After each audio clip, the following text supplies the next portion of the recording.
మన తెలుగు మీడియాలో కొత్తగా నేర్చుకునే పదాలు ఏంటంటే పీపీపీ అంటే ప్రభుత్వమే, పబ్లిక్ ప్రైవేట్ పార్టిసిపేషన్ అంటే ప్రభుత్వమే కానీ ప్రైవేట్ కాదు. లేదంటే గనక ఒక దొంగ కేసు పెట్టినా అది ఒరిజినల్ కేసు, ఒక చోట వరద వచ్చినా లేదు, వరద రాకపోయినా వచ్చింది, ఇట్లాగా తిమ్మిని బమ్మిని బమ్మిని తిమ్మిని చేస్తూ నిజాన్ని అబద్ధం అబద్ధాన్ని నిజంగా చేయడం అన్నటువంటిది జరుగుతూ ఉంటుంది. ఇది సరే, వాళ్ళకున్న దురదలు, వాళ్ళకున్నటువంటి ఇంటెన్షన్స్, వాళ్ళ ఆర్థిక ప్రయోజనాలు. ఇదే అంతర్జాతీయంగా కూడా జరుగుతుంది.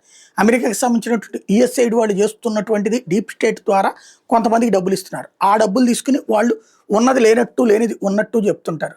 ఇప్పుడు ఇట్లాంటి వ్యవహారంలో సిఎన్ఎన్ యాంకర్ మీదన కేసుకి సంబంధించినటువంటి అంశం చోటు చేసుకుంది. అందులో ప్రధానమైనటువంటి ఇష్యూ అదే అవుతున్నటువంటిది.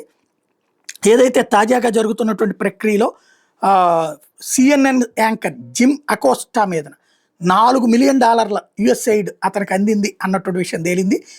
సిఎన్ఎన్ దాని మీద చర్య తీసుకునేటటువంటి దిశగా అడుగులు పడతాయి. ఉక్రెయిన్కి సంబంధించినటువంటి విషయాల్లో ఏదైతే తప్పుడు సమాచారాన్ని ప్రజలకు తీసుకెళ్ళడానికి గాను యుఎస్ఐడ్ నుంచి ఈ డబ్బులు వచ్చినాయి అన్నటువంటి విషయం తేలింది.